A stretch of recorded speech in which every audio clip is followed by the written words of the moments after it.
Olá pessoal, tudo bom? Sejam muito bem-vindos à Biblioteca das Ancestrais e vocês estão aqui com o Abre Livro. Era para eu ter postado vídeo na semana passada, mas a vida aconteceu, então eu peço desculpas. Mas sejam muito bem-vindos, vocês estão participando do nosso aniversário. Então, hoje eu trouxe uma pessoa fantástica, dessa vez eu apontei pro lugar certo, fantástica para falar com vocês sobre muitas coisas, inclusive como estar fora do Brasil, né? Porque a gente quer muito que ele venha para o Brasil, vou tentar traduzir aqui a entrevista. Mas enfim, eu trouxe o Noper hoje para ele falar um pouquinho sobre as aventuras no canal dele, como é que ele prepara, processo criativo e tal.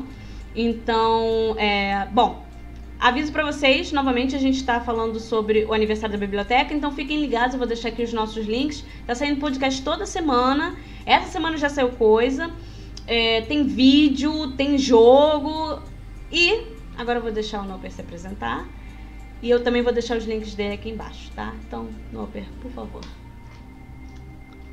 Olá, senhoras e senhores, tudo bem com vocês? Eu tava esperando sejam muito bem-vindos. Muito boa noite. Não, isso eu faço só no meu canal. Eu vou invadir o canto. Sejam muito bem-vindos. Tá na sua casa, fica à vontade. Agradeço o convite.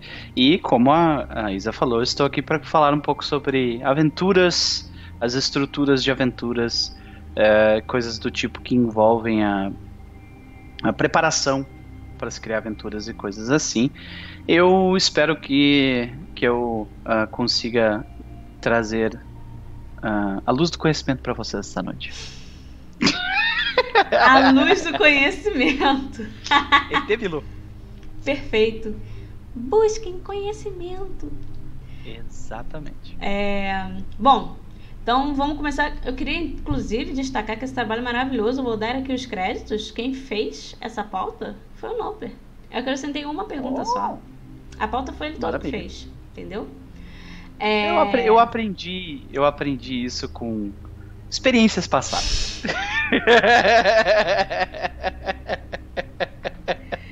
Eu não vou dizer nada. Eu vou seguir em frente.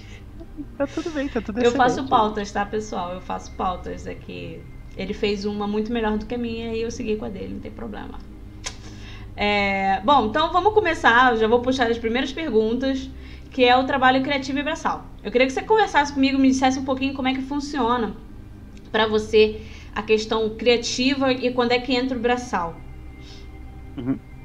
Então, eu divido dessa forma, apesar de ter muita gente que não vê a criação de aventuras e a preparação de aventuras desse jeito, né? Eu divido dessa forma porque existem, ao meu ver, dois tipos diferentes de trabalhos que envolvem a criação e a tua habilidade de seguir adiante com uma aventura, sendo ela pronta ou não. Nós temos a parte braçal, que é a parte de traduzir aquilo que está no livro para aquilo que tu vai falar, para aquilo que vai acontecer de fato na mesa. Isso não necessariamente é um trabalho criativo, porque muitas vezes, especialmente com aventuras prontas, a premissa do que vai ser feito, onde as pessoas estão, o que elas vão lidar, as diversas alternativas, os diversos recursos que vão ser explorados naquela aventura já estão todos separados, né? Então o trabalho é braçal no sentido que tu tem que pegar tudo isso, absorver tudo isso e trazer tudo isso, e traduzir tudo isso para a linguagem utilizada na mesa, né? E nós temos o trabalho criativo, que é, por exemplo, essa aventura aqui, ela claramente foi feita para um grupo de 4 pessoas, mas eu estou jogando com 6. Essa aventura aqui claramente foi feita para ser jogada com personagens bons, mas todo mundo é mau. Então eu tenho que mudar ela, eu tenho que mexer nela, eu tenho que melhorar o argumento dela. Eu não gostei do boss final, então eu vou mexer nele, eu vou mudar os argumentos dele, eu vou mudar o porquê que ele tá ali. Toda vez que tu pega uma aventura pronta e tu mexe nela, tu tá fazendo trabalho criativo. E toda vez que tu pega o que já tem pronto, e tu traduz aquilo para a mesa, tu tá fazendo trabalho braçal. Pelo menos assim como eu divido as coisas. Por que eu divido dessa forma? Porque por muito tempo, inclusive isso é algo que eu já falei nos Twitters da vida e outros lugares, as pessoas vêm dizer que para uma pessoa que está iniciando no hobby, que o melhor a se fazer é pegar uma aventura pronta e rodar ela com o teu grupo, né? E porque dá menos trabalho do que criar uma aventura. E não, eu discordo completamente disso. Existem aventuras prontas que exigem um trabalho braçal que tu não precisaria ter nem em uma campanha longa criada propriamente, né? Por quê? Quando tu faz o teu trabalho criativo, tu tem as limitações do teu grupo, a limitação da tua cabeça, e muitas vezes esse é um dos motivos pelo qual muita gente compra material pronto, é porque elas querem explorar uma coisa que talvez elas não fossem capazes de criar. Porque o resultado de uma aventura como Rise of the Runelords ou um Curse of Strahd é o resultado de iterações de dezenas de anos com centenas, quiçá milhares de mestres que fizeram iterações, discussões e discussões. Materiais foram produzidos por dezenas de anos até se chegar no produto que se tem hoje, né? Então, tu vai chegar para um cara que é iniciante e vai falar, roda essa aventura pronta aqui, e dizer é mais fácil, muitas vezes, em diversos casos, não é verdade. Então por isso que eu separo nessas duas formas, né, que é o trabalho braçal e o trabalho criativo. Eu confesso que... Desculpa, pode falar, continua. No caso, o trabalho criativo vai ser o que tu vai precisar mais fazer quando tu criar uma aventura, do nada, né? E o trabalho braçal vai ser quando tu vai pegar uma aventura pronta. Mas o que tu ia dizer? Não, então, confesso que eu tenho até uma pergunta que nem tá na pauta, mas que assim, me surgiu agora você falando sobre isso, da questão de você comenta, tipo, isso realmente a gente sabe, quem acha que qualquer um que já mestrou uma aventura pronta versus uma aventura que você próprio cria, sabe que existem diferenças, não necessariamente uma é mais fácil outra do que outra, mas assim, o que você tem tido muitas experiências com aventuras prontas, né? Tipo, agora no canal pelo menos teve o Hard Light, que foi o que eu participei, vão lá ouvir, muito bom.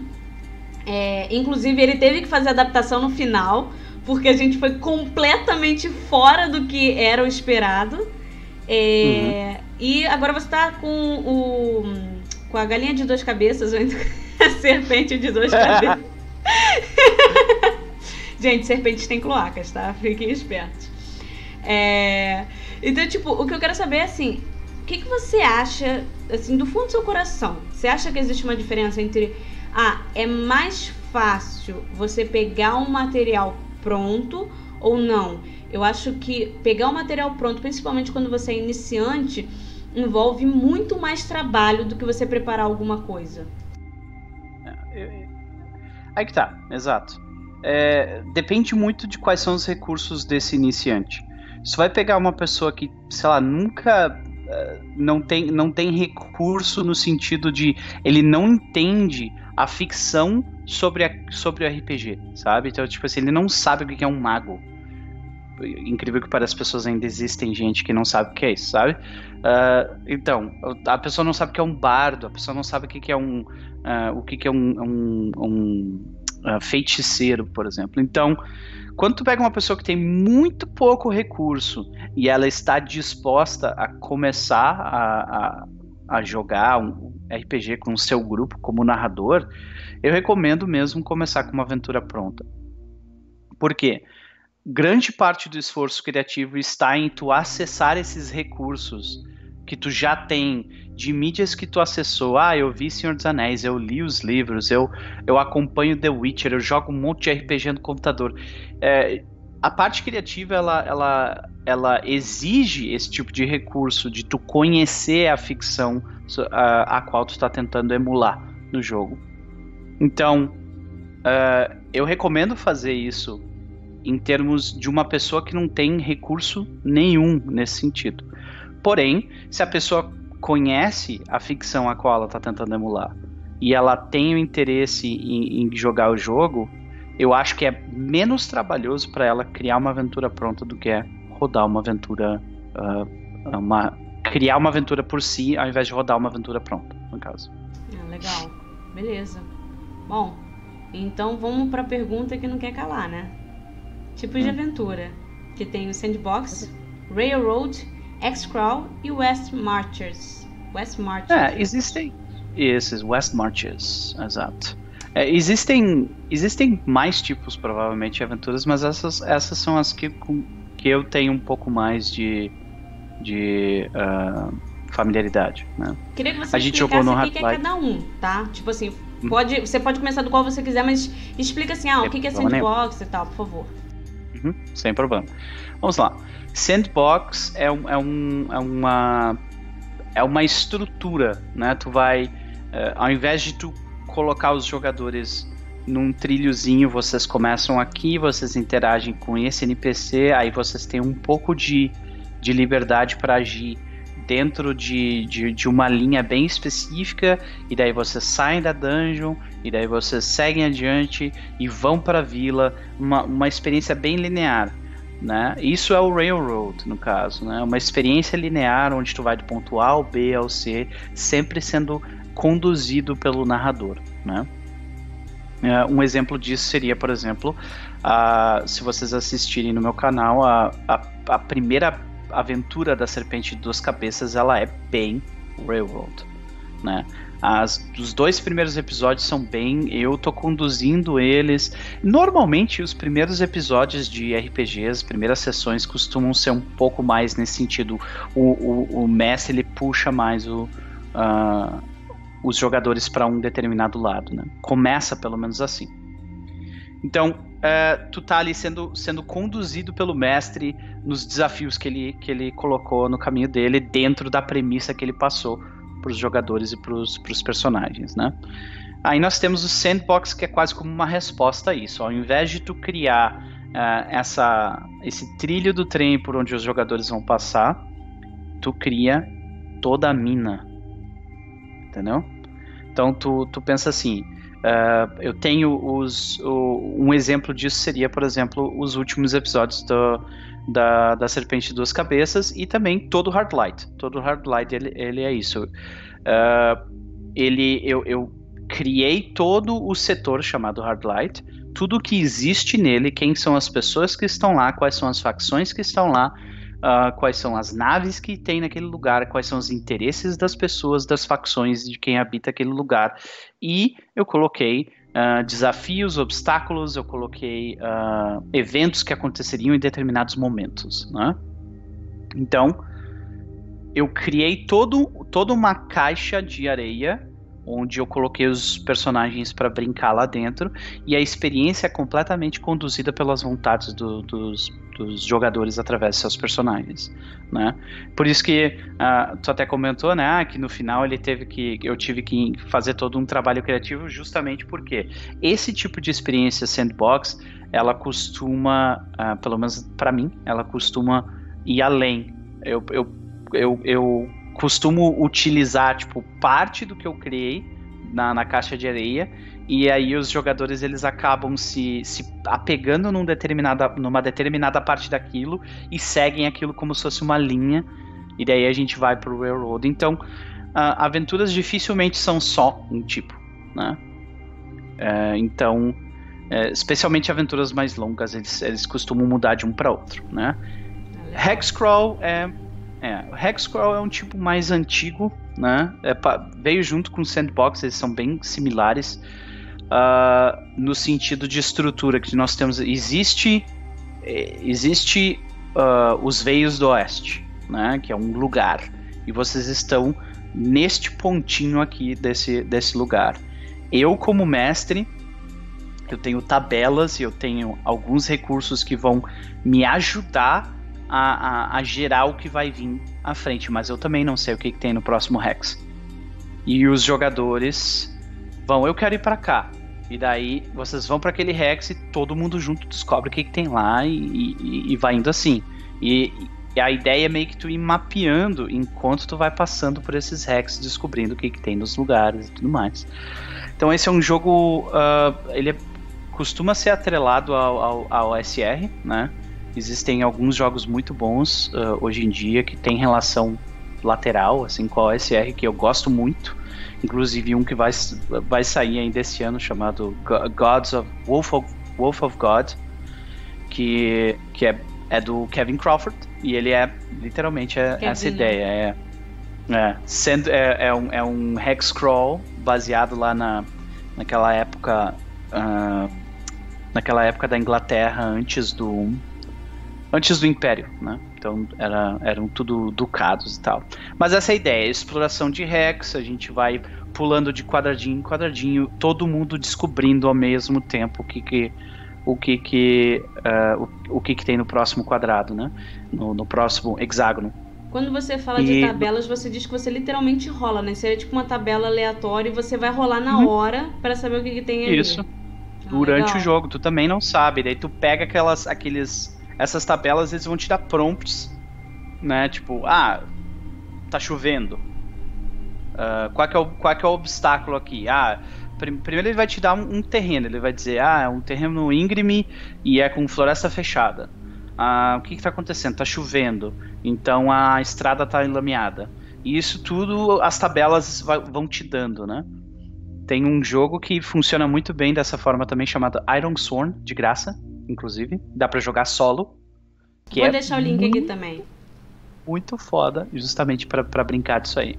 Vai rolando dados, jogando solo e vai descobrindo o que acontece e tal. E daí nós temos o último, que é um dos meus favoritos. Ele se chama West Marches, né? Eu baseei os Veios do Oeste, que é um dos jogos do meu canal, nesse estilo de jogo. Ele mistura sandbox com hexcrawl um pouco, e ao mesmo tempo disso ele tem uma ideia de que os grupos de jogadores não é sempre a mesma galera. Então vai mudando os grupos e existe uma cidade que é tipo o ponto central de onde esses grupos vão saindo, e a ideia é meio que ir explorando o que tem em volta, até que os jogadores vão gravitar em volta de um gancho teu, e daí tu segue adiante com um pouco de railroad. É uma mistura dos três, assim, sabe? Que eu acho que funciona muitíssimo bem. Existe uma definição bem mais detalhada e rica do que eu tô dando para West Marches em diversos blogs aí para fora. Vocês podem encontrar tranquilamente. Mas esses são os tipos de aventura que eu tenho contato e que eu gosto. Existem mais outros tipos aqui, outros ali, mas acho que em termos de estrutura de aventura mesmo, esses são os que eu separei. O Veios do Oeste e o Serpente de Duas Cabeças, como isso daqui vai sair ainda essa semana, né? Então provavelmente o pessoal deve estar assistindo a gente agora na terça-feira. Ou então, enfim, tá saindo em março. Você tá assistindo depois, tá ouvindo isso depois, mas saiu em março. Então o Veios do Oeste e o Serpente de Duas Cabeças ainda tá ocorrendo, ainda vão ter, não sei se bastante episódios, mas ainda vai ter uma coisinha aí pra frente, né? Pelo menos Serpente de Duas Cabeças já tá no 14, né? 16. 16? Tá. E vai longe, hein? Então, mas enfim, também o Noper ele sempre deixa no Spotify e tal, tem pra acompanhar, e tem no canal no YouTube também, né? Bom, beleza. Então, temas, climas e jogadores. Como é que você lida com isso?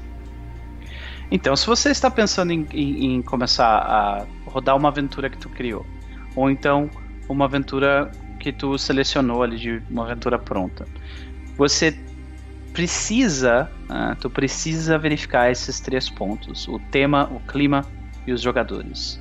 Se eu for pegar uma Ascensão dos Lordes Únicos, tá? Que começa já nas primeiras páginas, explicando quem é o primeiro vilão e contando a história desse vilão e como esse vilão, essa vilã, no caso, ela teve um passado extremamente trágico que envolveu diversos traumas, que são assuntos complicadíssimos de se lidar. Eu, por exemplo, se eu fosse fazer a Ascensão dos Lordes Únicos de novo, eu não convidaria Não parte do grupo que eu tenho. A galera do grupo que eu tenho eu convidaria, obviamente, mas das pessoas novas que eu conheço, por exemplo, que eu sei que tem algumas pessoas que têm peculiaridades, tipo assim, eu não gosto desse tema, eu não gosto de lidar com aranha, eu não gosto de lidar com coisas desse tipo. Então, se eu for jogar um jogo onde vai lidar com aquele tema, que vai ter aquele clima,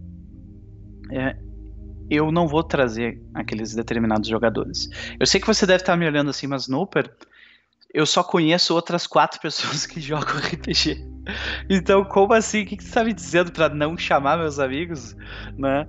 Não, cara, calma. É o seguinte, ó.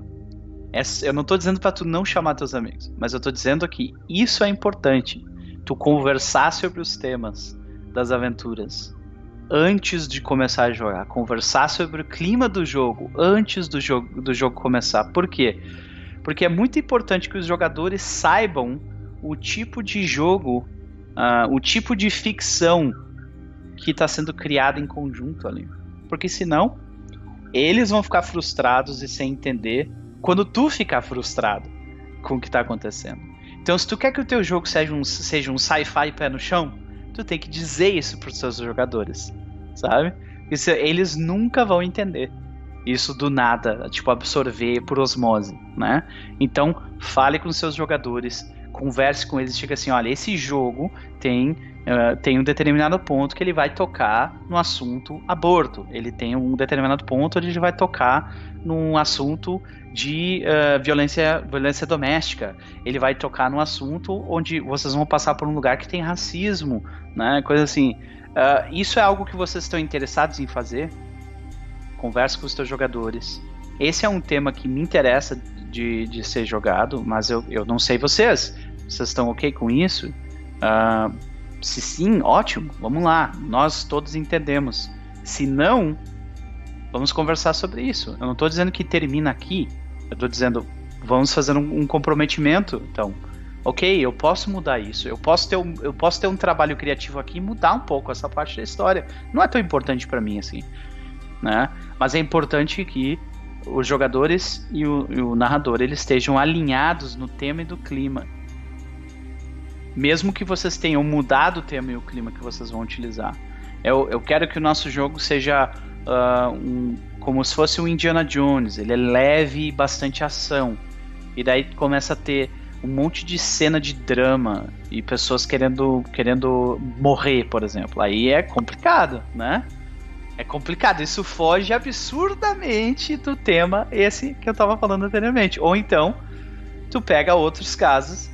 Eu posso ficar citando diversos outros casos, mas essa é a ideia. Temas, né? Você vai pegar Curse of Strahd. Curse of Strahd lida com um relacionamento absurdamente tóxico entre o Strahd e a vítima dele. As vítimas dele, né? Isso é algo que os jogadores estão dispostos a lidar. Isso é algo interessante. Vocês querem, de repente, mudar um pouco isso. Vamos caricaturar o Strahd, ele vai ser só um babacão lá que tá no lugar. Beleza, se o grupo inteiro curtir a ideia, vai fundo, sabe? Mas é necessário conversar. O que é tema? Né? A ideia aqui de tema é sobre o que é o jogo. Né? Tu olha para a aventura e tu te pergunta, sobre o que é isso? Esse jogo é sobre bullying. Basicamente, a Ascensão dos Lordes Únicos é sobre bullying, sabe? Exatamente. Pois é. Aí clima. O clima do jogo é uma aventura fantástica, épica, num mundo cheio de magia, né? Então é pra ser tipo um pulp fantástico, né? Jogadores. Eles vão saber lidar com isso? Os jogadores que tu decidiu chamar pra jogar contigo, eles são jogadores que gostam disso? Estão interessados em aprender sobre isso? São perguntas que tu deve te fazer quando tu for montar teu grupo, né? Eu acho que isso é muito importante, que assim, a gente tá trazendo isso, né? Então, por exemplo, você pode estar assistindo, ouvindo isso, e você tem um grupo muito fixo de amigos, né? Que fica mais simples de você lidar, porque como aquele grupo é um negócio presencial, então às vezes até online, mas é um grupo conhecido, já dá pra você lidar um pouco melhor. Agora, eu acho que pra gente existem alguns outros desafios, porque a gente fala sobre Stream também, né? Que é um outro mundo, é completamente à parte. É RPG, a gente se diverte, a gente joga, mas realmente você está jogando com outras pessoas, com novas pessoas que você não conhece. Porque por mais que sejam seus colegas e tal, são vivências completamente diferentes, né? Eu conheci o Noper jogando com ele.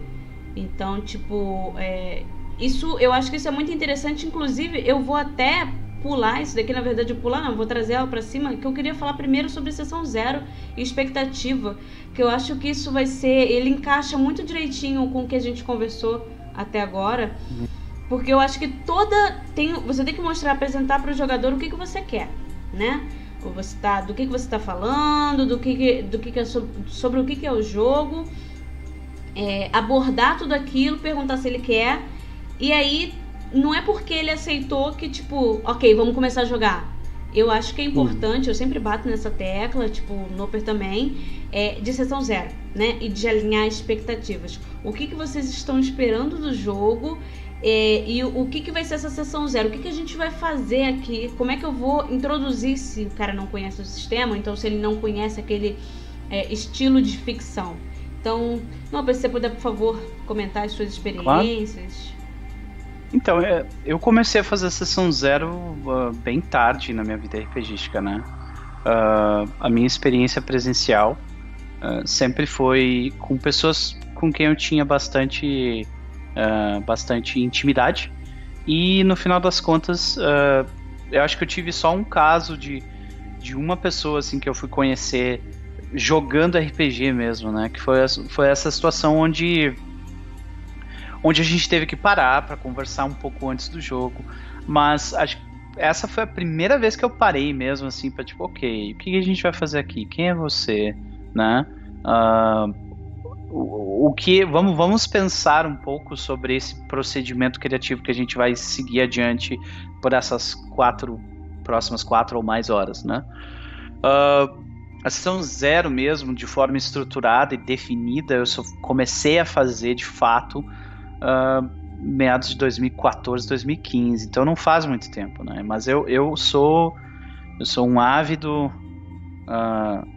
advogado da Sessão Zero, vamos chamar assim, né? Que é a ideia de tu definir o contrato, não necessariamente as leis, mas definir a forma como vocês vão lidar com determinadas coisas. Por exemplo, assim, tu vai convidar uma pessoa para jogar RPG na tua casa e ela fuma, por exemplo. Isso é ok pra ti? Sabe? Ou então tu vai convidar 5 ou 6 pessoas para jogar na tua casa. Como é que vai ser? Como é que vai funcionar com relação à comida? Como é que vai funcionar com relação à bebida? Né? Isso faz parte da Sessão Zero também. Não quer dizer só sobre o jogo, sabe? A Sessão Zero, ela é utilizada para vocês formalizarem um pouco o contrato social de vocês, né? Quais são as expectativas que vocês têm, como vocês vão lidar com essas expectativas e se houver um conflito, como que vocês vão resolver esse conflito, sabe? E aí, depois de nós chegarmos nessa parte da Sessão Zero que é toda comportamental, nós temos aí a parte mais relacionada ao jogo em si. Digamos que eu vou jogar um D&D quinta edição da vida, tá? Vou lá narrar Minas de Phandelver, né? Existem diversas formas diferentes de se jogar D&D. E quando tu diz vamos jogar D&D para uma pessoa, pode ser uma coisa completamente diferente do que é para outra, sabe? Então, e além de que tipo, o D&D ser diferente para essa pessoa e diferente para aquela outra, também tem a expectativa que eu tenho com relação ao jogo e tem as expectativas da própria aventura. A aventura espera determinadas coisas também, sabe? E a Sessão Zero serve para vocês colocarem todas essas cartas na mesa. Ok. Como é que a gente vai fazer XP? Como é que a gente vai fazer caso algum personagem morra? Como é que a gente vai fazer com relação a metagaming? Como é que a gente vai fazer com relação a se alguém precisar faltar uma sessão. E assim vai. Eu uso uma lista em específico que tem uma quantidade absurda de pontos que eu uso, não uso nem metade para sessão 0, que é uma lista do Reddit, que é o Checklist and Guide para sessão 0. E ele tá no Reddit de D&D, né? Mas ele tranquilamente serve para... Só para vocês terem uma noção, que ele fala de experiência, depois ele fala de comportamento de personagens e GM, né? Depois ele fala de ética, muito importante, criação de personagem, como vai ser, raças e classe, porque, de novo, esse aqui é focado em D&D, né? Depois, que tipo de jogo que vai ser? Qual vai ser a duração da campanha? Nós vamos ter aventuras menores dentro dessa aventura maior? Como é que vai ser com relação à política dentro do jogo? Vai ter facções? Como é que qual vai ser o contexto dos personagens? Background? Vocês vão poder usar talentos? Vocês vão poder usar montarias? A gente vai ter a oportunidade de fazer isso? Como é que vai funcionar as mecânicas gerais, como por exemplo, no caso de D&D quinta edição, bonus action? Como é que tu faz? Tem alguma house rule? Entendeu? Com inspiração, como é que tu faz? A gente vai ganhar inspiração por trazer comida? Por exemplo, tem muita gente que faz isso em jogos presenciais, sabe? Como é que a gente vai lidar como é que tu lida com ganhando inspiração, já que o jogo não te ajuda nem um pouco em decidir como fazer isso, né? Como é que tu lida com vantagem e desvantagem, críticos? Como é que tu lida com stealth? E vai indo. Spells, é grande morte, pra caramba mesmo. É bem completa. Exatamente. E eu não uso nem metade disso aqui quando eu faço minhas sessões 0. Então, você não tá levando D&D também, né? Tipo, você... Exato. Não é o mesmo estilo de jogo, então você tem que adaptar. Uhum. Eu normalmente eu paro ali naquela parte de comportamento de pessoas e depois eu faço algumas perguntas mais relacionadas ao jogo que a gente vai jogar, o sistema em si e criação de personagem e tal. E é isso, né?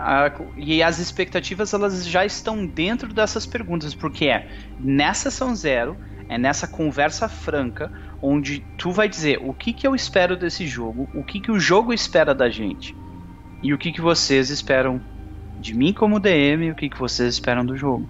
E essa triangulação de expectativas forma o contrato social de vocês. E você prefere fazer a sessão 0 online ou offline? É uma excelente pergunta. Eu costumava fazer sessões 0 online, mas hoje em dia eu prefiro fazer off. Porque eu cheguei numa determinada conclusão que online, no canal, com as câmeras rolando e com espectadores, as pessoas, é esperado delas que elas ajam de uma determinada forma. E é possível que elas não sejam completamente sinceras. Ou estejam confortáveis em ser completamente sinceras. Isso é completamente aceitável, né? E não adianta eu chegar assim, me manda mensagem depois, caso tu tenha algum problema com X, Y, Z, porque as pessoas não mandam. Então é melhor fazer offline. E daí começar o jogo já direto. Porém, ao mesmo tempo é uma pena, porque as pessoas acabam tendo menos exemplos de sessões 0 bem feitas, né? Eu acho que a gente acaba sempre entrando na questão. Eu, pelo menos, quando faço as minhas sessões 0, eu pergunto de fobia e tal. Tem alguma coisa que você não quer ver, alguma coisa que você quer ver? Como é que você se sente em relação a certos temas? Será que pode acontecer isso? A gente até levantou, participou do diário, gravou o diário de mesa, né, no domingo passado, no caso, ontem. Então, tipo assim, a gente também conversou sobre essa questão até de relacionamento entre personagens, jogadores e personagens de mestre e tal. Então, eu acho que essas são coisas que são muito importantes também da gente botar dentro de uma sessão 0, porque às vezes a gente fica muito focado no tipo, mas o ambiente, como é que você vai reagir? Mas às vezes tem players que gostam de entrar em questões de relacionamento. Isso também é muito importante, você sentar e conversar com o seu grupo para ver se tá todo mundo ok com isso, porque nem sempre as pessoas estão ok. Às vezes as pessoas não gostam e não querem participar, né? Eu acho que, acima de tudo, a gente tem que sempre lembrar, né, de repassar esse textinho. Eu bato nessa tecla já tem muito tempo. Vocês ouvem podcasts, não só da biblioteca, como falando em outros lugares. Eu tô sempre falando sobre isso. Acho que Sessão Zero é realmente uma coisa muito importante, inclusive porque ela também alinha expectativa. O que você pode esperar do jogo, o que você não quer esperar do jogo. E é importante também para você falar com o mestre, né? Porque, como o Noper falou, tipo, não necessariamente a sua expectativa é a mesma do mestre. Às vezes o mestre tem uma expectativa completamente diferente e, enfim, as coisas podem se desenrolar de uma forma muito boa ou então muito ruim. Eu gosto quando a expectativa, tipo, desenrola pra um lado bom, que assim, ninguém tava esperando, e aí vai, tipo, um negócio muito bom acontece, você fica surpreso. Mas a gente sabe que acidentes acontecem e mesmo que você tenha feito Sessão Zero, também não significa necessariamente que tudo vai ocorrer bem, que as pessoas, às vezes, elas têm gatilhos também, que são despertos no meio do jogo, coisa que elas não sabiam. Mas, enfim, né? Legal. E como tudo com relação a consentimento, isso é uma coisa que ele ocorre conforme vai ocorrendo o jogo. Não é uma coisa que tu... há 2 meses atrás tu disse que tu estava ok com isso e agora tu tem que aguentar. Não funciona assim. Não funciona assim. Aliás, se a pessoa não está ok com algo, ela não está ok e não deveria correr. Exatamente. Mas assim, gente, sempre conversem entre vocês. Não só com o mestre, como com os jogadores. Sempre vou falar isso também. É sempre importante ter um canal pra você conversar. E se você não se sente confortável em falar aquilo na frente de todas as pessoas, chama no privado e tal. Tipo, é sempre importante. Todo mundo tá alinhado. Para a partida ser divertida, para a partida ser legal pra todo mundo tem que estar alinhado. E vocês têm que entender que tem que conversar. Não dá pra ficar tipo, putz, eu queria falar isso, eu não tô me sentindo confortável. Tem que conversar. Tem que conversar. Bom, então em relação a... Agora voltando um pouquinho, o escopo, né? A gente tem one-shots, tem o que eu chamo de campanhas curtas, que são de 3 a 4 sessões. Umas médias, eu já diria que seriam de umas 5 até 8 no máximo. E aí tem as longas, que são tipo de 8 pra cima. Como é que você senta pra trabalhar com isso?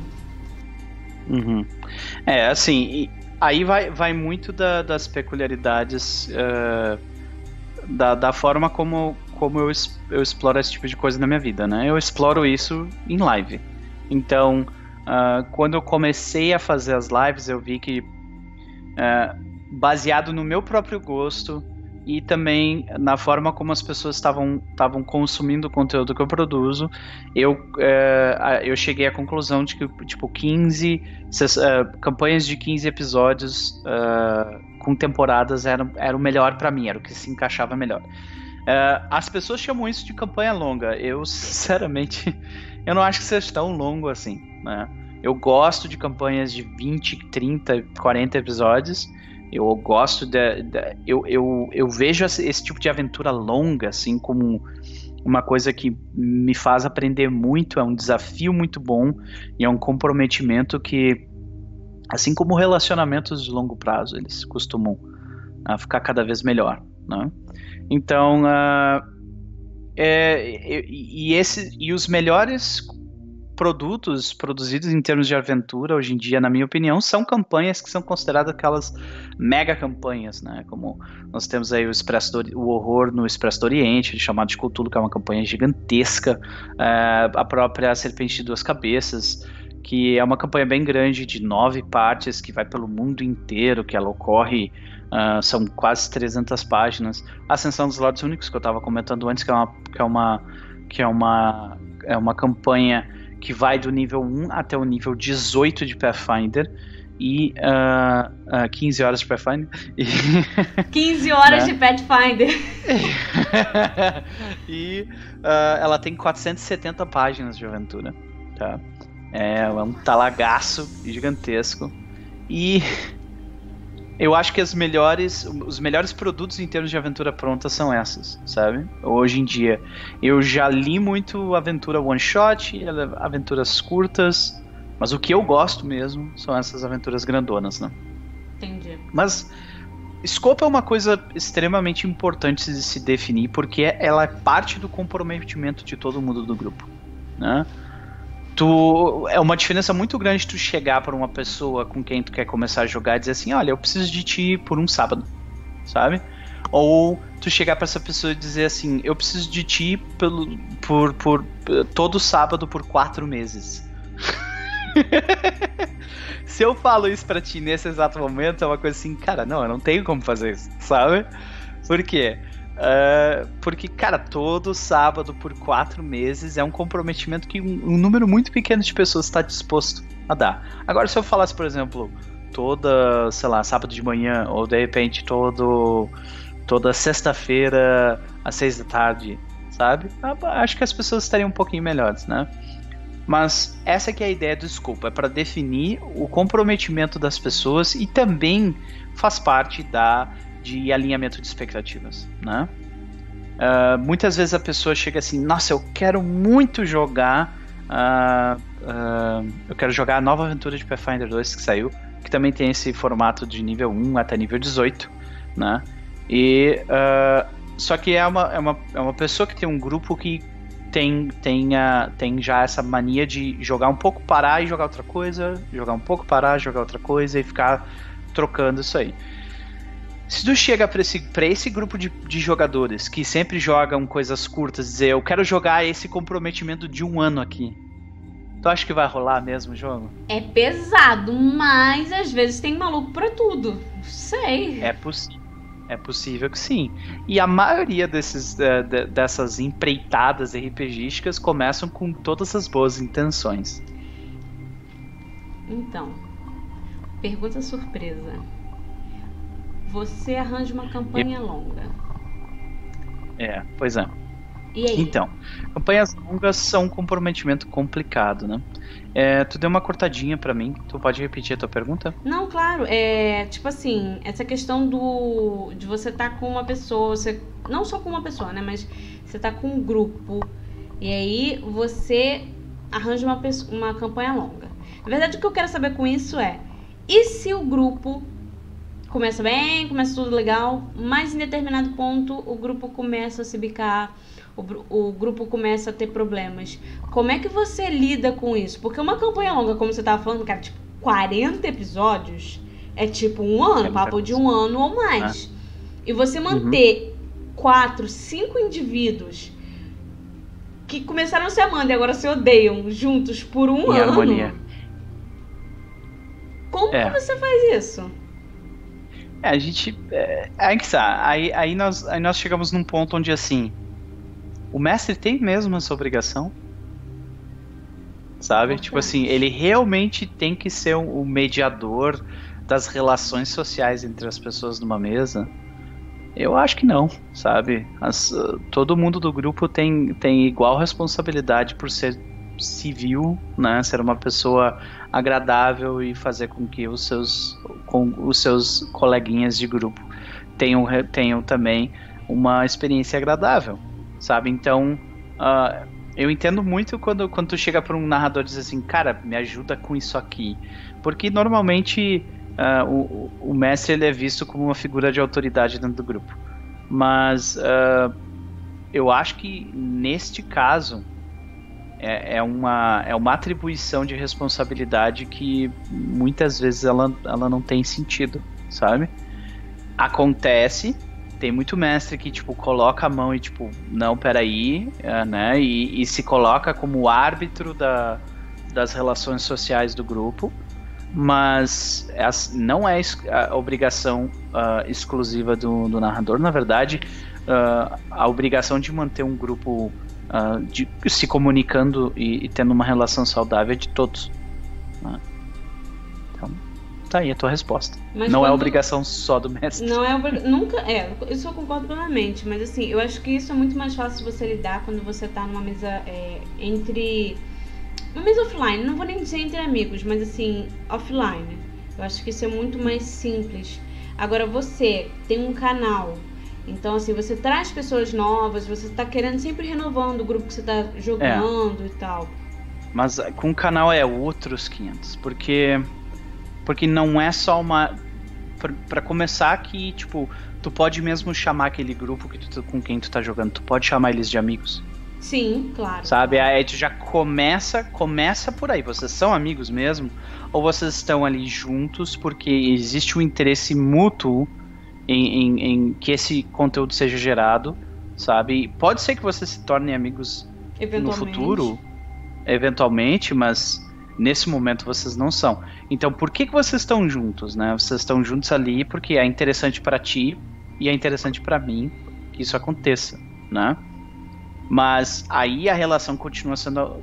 As responsabilidades continuam sendo as mesmas. A minha obrigação como membro dessa pequena comunidade criada é garantir que todo mundo tenha uma boa experiência e que eu tenha também uma boa experiência. Então, se tiver alguém que estiver agindo como um babaca, não é a obrigação de um mais do que dos outros de tentar lidar com isso. Na verdade, é do grupo como um todo. Mas na realidade, a gente está falando de uma situação ideal. Na realidade, o que acaba acontecendo é que a pessoa que tem atribuição de responsabilidade maior costuma ser a pessoa que as pessoas esperam que vai fazer alguma coisa a respeito daquilo, né? Mas eu acho errado. Eu acho que não é legal isso, mas é o que acontece, né? O conceito de comunidade é você literalmente não é hierárquico, né? É todo mundo tá lá para fazer aquilo funcionar.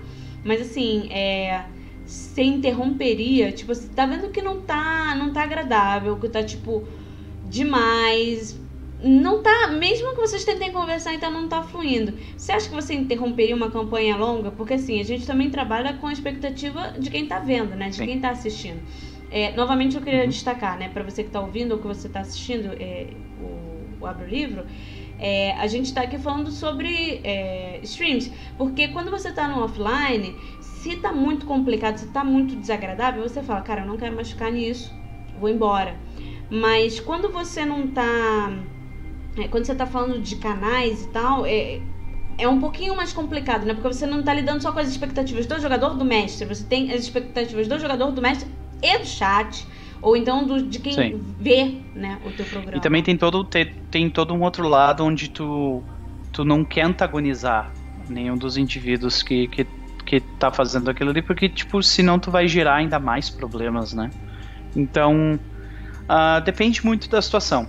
Digamos que nós estamos no início de uma campanha e tá muito ruim, ou o que tá causando esse desconforto social é algo que eu não estou confortável nem um pouquinho em lidar, eu provavelmente pararia. Agora, por exemplo, assim, falta 2 ou 3 episódios pra acabar a parada toda. Eu tô odiando, eu não consigo olhar na cara de X pessoa. Eu termino aqueles 3 episódios, mesmo odiando aquela pessoa. Então, depende muito. Mas nesse caso, eu estou falando de como eu pesaria a coisa, sabe? A gente tá aqui falando do Noper e da Isabela, né? Não necessariamente de você que tá assistindo barra ouvindo. Legal. Exatamente. Então, eu provavelmente, eu tipo, aguentaria no osso a situação que era só pra terminar logo e daí vai, sabe? Mas depende muito da situação, depende muito de com quem que tu tá lidando, porque aí a gente entra num ponto onde, por exemplo, assim, digamos que eu esteja tendo um problema com uma pessoa que tem uma plataforma muito maior do que a minha, sabe?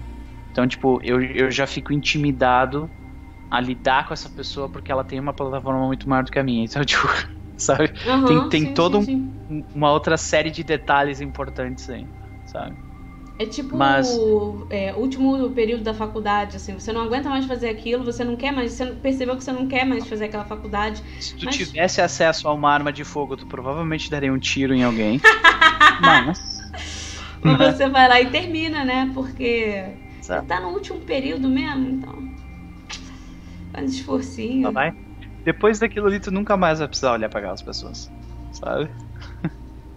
Mas é uma merda, né? Porque, tipo, se cria às vezes essa ideia de que não, tá tudo bem, tá todo mundo na câmera sorrindo e tal. Por trás dos panos não é bem assim. Não é bem assim. Não é bem assim. Às vezes não é bem assim. Por isso, crianças, complicado. Conversem, mantenham tudo em dia e sejam legais com seus coleguinhas. Vamos construir o conceito de comunidade. É isso. Importante. Exato. Beleza. Bom, Então, a gente falou de sessão zero, falamos de expectativa. vamos falar E aí, sobre qual o legado, próximo? né? Legado. Vamos. E eu acho que a gente já pode entrar direto com isso, que são as 3 grandes perguntas do design de jogos podem ser usadas para isso. Eu já falei de legado um pouco, né? Que é essa ideia de que a aventura em si, ela espera alguma coisa das pessoas que vão jogar, né? E existem determinadas aventuras que esperam mais que outras. Por exemplo, se eu te convido para jogar Curse of Strahd, só esse nome já traz uma série de experiências relacionadas, sabe? E isso já está introjetado na cabeça da pessoa que conhece esse tipo de coisa. Entendeu? Óbvio, se eu for falar pra minha mãe assim, mãe, nós vamos jogar Curse of Strahd, ela vai dizer, que diabos é isso? Sabe? Mas se eu viro pra uma pessoa que tá no meio, entende RPG, curte D&D quinta edição pra caralho, já ouviu falar da aventura, eu digo, nós vamos jogar Curse of Strahd, já vem toda uma imagem na cabeça, e esse é o legado. É disso que eu tô falando aqui. Isso é uma coisa extremamente importante. E eu desafio vocês que estão ouvindo e vendo nesse momento, vocês enfrentarem essas aventuras, porque elas vão fazer de vocês pessoas melhores, literalmente, sabe? A leitura desses livros, jogar esses RPGs, conseguir achar um grupo que vai aguentar jogar todos os sábados por 4 meses seguidos, sabe? Faz toda a diferença. Vocês vão criar uma relação com aqueles jogadores, vocês vão criar uma história que é praticamente uma vida. São experiências que vão trazer catarse para vocês. E existe toda uma discussão se um indivíduo é capaz de criar isso sozinho. Um indivíduo é capaz de criar Curse of Strahd como ele é hoje, depois de 40 anos de iterações, de mestres diferentes, criando, recriando e refazendo. Eu acho que não. Tem muita gente que é otimista nesse sentido e diz que uma pessoa genial sozinha com aquela inspiração do glamour dos Changelings consegue criar o Curse of Strahd sozinho. Eu acho que não. Eu acho que existe um determinado nível de polimento que só depois de décadas e muita iteração que ele chega. E nós estamos lidando com RPG, que é uma linguagem extremamente nova, extremamente arcana, extremamente informal. Então, esse tipo de coisa, o legado é uma coisa importante. E, de novo, eu desafio vocês, senhoras e senhores, desafio vocês a rodarem uma aventura com um legado forte. Vocês vão ver que essa experiência é uma coisa única que vai mudar vocês. Vamos lá pro próximo? Eu acho que... Não, assim, isso é realmente importante porque, né, você cria... Não só isso, tem toda a questão do comprometimento. Eu acho que quando você descobre pessoas, você sempre vai acabar descobrindo pessoas que não estão tão afim e pessoas que estão afim, e você acaba criando amizades, se você ainda não tem, ou então você acaba aprofundando amizades também, né? Eu acho que, tipo, quando você cria uma rotina com alguém, independente de ser um parceiro sexual ou não, um companheiro, um amigo, você criar uma rotina com essa pessoa, ela fortalece muito mais, né? Quando você tá naquele mesmo que seja pra RPG, tipo, eu sei que às vezes parece, tipo, cara, eu só vou jogar, tipo, é diferente, sabe? Você tá interagindo com aquela pessoa, você tá dedicando um momento de lazer com aquela pessoa. Então, acho que é importante também. É um bom desafio. Acho válido estar lançado o desafio. Vocês comentem aqui depois se vocês fizeram, se deu certo, se vocês têm mais amigos, se vocês perceberam que o mundo é preto e branco, cinza talvez, vazio, triste. Como que a gente veio parar aqui? O que tá acontecendo? Exatamente. Bom, não, vamos sair do niilismo um pouquinho, que o mundo já é niilista demais, né? É verdade. Boa, vamos lá, gente. Vamos nos tornar pessoas melhores. Vamos fazer novos amigos que jogam todos os sábados Exato. de noite junto. Ninguém precisa sair pra balada. Até porque com corona... Fiquem em casa. Joguem, mas joguem online. Não joguem presencialmente. Lavem as mãos. Lavem as mãos. Usem álcool em gel. Não vou botar aqui o nome do negocinho. Que Mirena está focando. Usem álcool em gel. É isso mesmo. Isso. Bom, vamos lá. 3 grandes perguntas do design de jogos podem ser usadas para isso. Exato. Existem as 3 grandes perguntas de design de jogo que é utilizado muito em RPG para quando tu está analisando ele como uma peça de arte, né? Uma criação. Primeiro, a primeira pergunta é sobre o que é o jogo. A segunda é como que o jogo se propõe a fazer aquilo. E a terceira é como que o jogo encoraja ou premia isso. Essas são as 3 grandes perguntas de game design. Então a gente para pensar, por exemplo, tu pega Stars Without Numbers, sobre o que é o jogo. O jogo é sobre uma experiência OSR no espaço, né, onde tudo é muito mortal e é para ser um jogo sci-fi pé no chão. Como que Stars Without Numbers é sobre isso? Bom, tu começa com no máximo 8 pontos de vida e é a arma mais comum de se conseguir dar um D6 de dano. Né? Então, como que o jogo premia ou encoraja essa ideia? Bom, ele premia e encoraja essa ideia porque tu rerola teus pontos de vida toda vez, né? Tem outros detalhes, eu tô fazendo um negócio extremamente simplificado disso, né? Mas essa que é a ideia. Tu pega um jogo de Apocalypse World e tu faz essas 3 perguntas, responde elas e tu vê se o jogo... Se o jogo tem um loop que funciona, basicamente. Essa é uma pergunta que cria. Qual é o loop desse jogo? E esse loop funciona? Sim. Aí tu segue pro outro. E acho que a gente pode utilizá-las também para analisar aventuras, sabe? Tu pega a seção dos Lords Rúnicos. Sobre o que é essa aventura? Essa aventura é sobre bullying.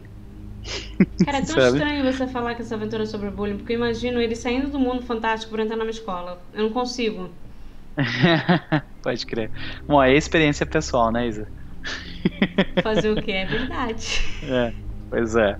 Aí como que essa aventura é sobre isso? Bom, aí tu pega já nas primeiras páginas, tem toda uma história sobre o vilão. Todo o início de um capítulo que apresenta a próxima parte do jogo começa com: este é o vilão e essa é a história dele. E é sempre uma história que te deixa em frangalhos, sabe? Então, normalmente é uma história sobre bullying. E como que a aventura encoraja ou premia ou te faz pensar nessa ideia? Bom, tem todo um encontro com a Nualia, que é a primeira vilã, por exemplo, que tu tem na primeira dungeon, onde tu é exposto a backstory dela. Tu acaba encontrando, tipo, se tu vai pra uma cidade lá, tu encontra a pessoa que abusou dela e tudo mais. Então, tu tem a oportunidade de refletir sobre isso.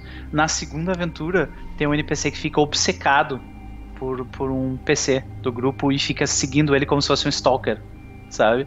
Pra te fazer refletir, tipo, olha como isso é uma merda, sabe?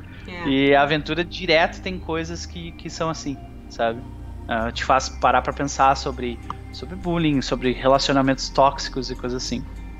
E como é que ela te premia com isso? Bom, tu pode sentar a mão na cara desse maldito. Você pode matar alguém sem ser verdadeiramente preso.